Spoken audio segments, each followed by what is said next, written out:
Assalamualaikum warahmatullahi wabarakatuh. Bagaimana kabarnya teman-teman? Semoga kita selalu diberkahi nikmat kesehatan dan senantiasa dilindungi oleh Allah Subhanahu wa Ta'ala dimanapun kita berada. Yang sama-sama kita hormati kepada Ibu Ratna Dwi Jayanti SEMM selaku dosen pengampu mata kuliah Manajemen Strategi. Kami dari kelompok 6 bertujuan untuk memenuhi tugas evaluasi akhir semester mata kuliah Manajemen Strategi. Di sini kami akan membahas materi tentang strategi in action.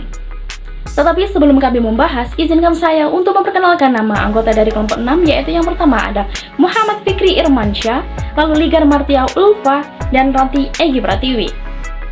Baik, di dalam materi strategi in action ini terdapat beberapa topik di dalamnya yang akan kita bahas, yaitu yang pertama tentang strategi diversifikasi, yang memuat tentang strategi konsentris, strategi konglomerasi, jenis strategi diversifikasi berdasarkan jenis, target pasar, dan manfaat penerapan diversifikasi.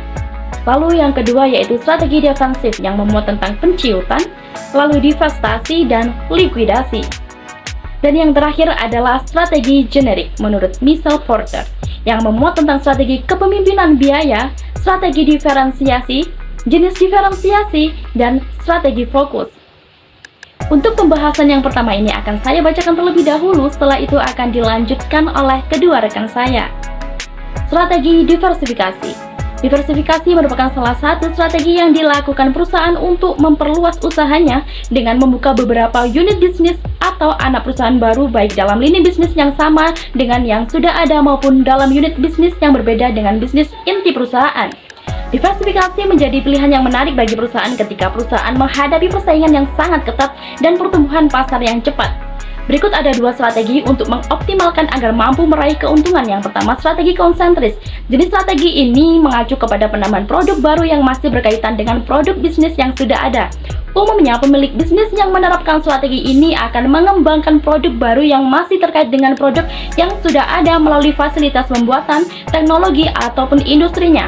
Yang kedua adalah strategi konglomerasi.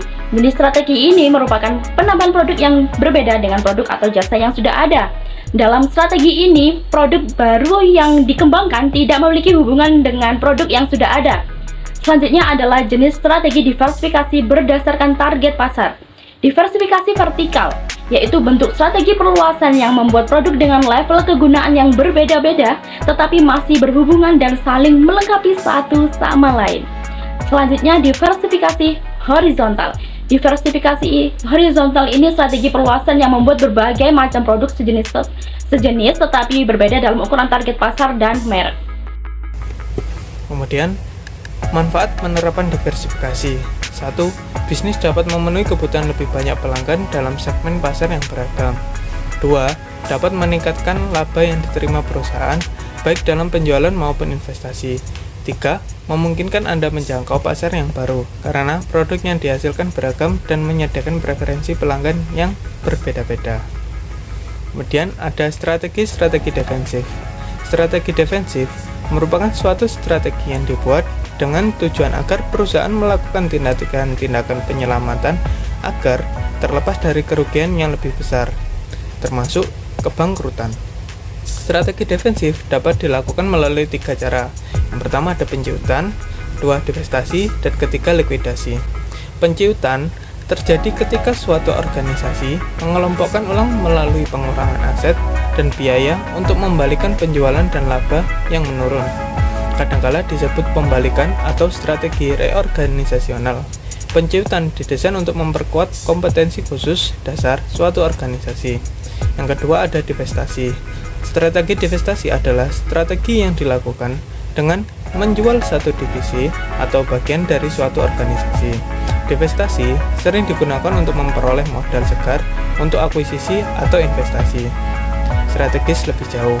Ketiga, ada likuidasi. Likuidasi merupakan strategi yang dilakukan oleh perusahaan dengan cara menjual seluruh aset perusahaan secara terpisah-pisah atau sepotong-potong untuk kekayaan berwujud. Ketiga, ada Michael Strategic Porter, yakni menjelaskan mengenai strategi di tingkat unit.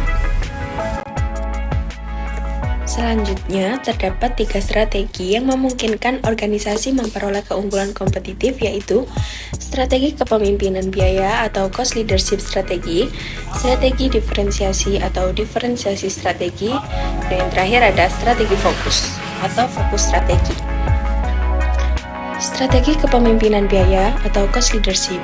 Perusahaan mengkonsentrasikan perhatian pada harga jual produk yang murah untuk menekankan biaya produksi, promosi, maupun riset. Jika perlu, produk yang dihasilkan hanya sekedar meniru produk pesaing. Pengusaha membuat produk dengan kualitas yang masih dapat diterima oleh pasar dengan harga yang lebih rendah dari kompetitor. Kelebihan dan kekurangan strategi kepemimpinan biaya atau cost leadership. Kelebihan yang pertama, ada produk kemungkinan lebih laris. Yang kedua, dapat menjadi market leader dalam menentukan harga. Untuk kekurangannya, berdampak pada kualitas produk atau jika mengurangi bahan baku.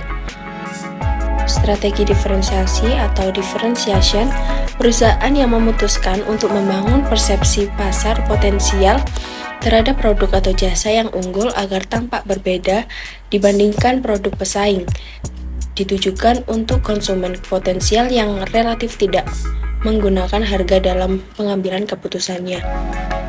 Jenis-jenis diferensiasi. Yang pertama, diferensiasi produk. Strategi diferensiasi produk adalah untuk memberikan kreativitas yang tinggi dalam menciptakan keunikan produk yang lebih menarik, nyaman, dan aman, sehingga lebih diminati oleh konsumen dibanding dengan produk pesaing.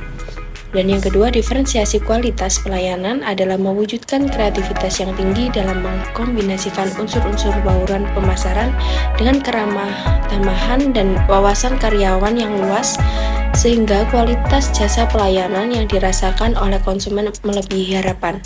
Dan yang terakhir, diferensiasi citra produk adalah sebuah karakteristik yang khusus atau pembeda dari penampilan seseorang atau benda. Kelebihan dan kekurangan strategi diferensiasi.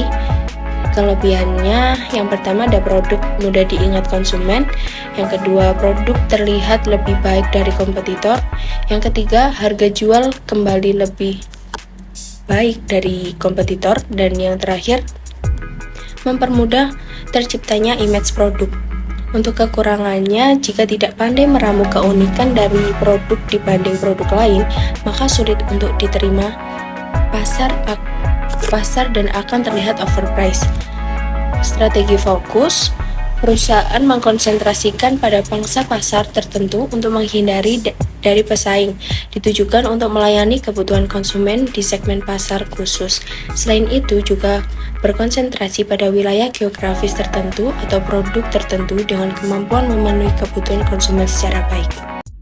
Sekian presentasi dari kelompok kami. Apabila ada kesalahan ucapan dan perbuatan dalam penyampaian materi, kami kelompok 6 memohon maaf sebesar-besarnya. Wassalamualaikum warahmatullahi wabarakatuh.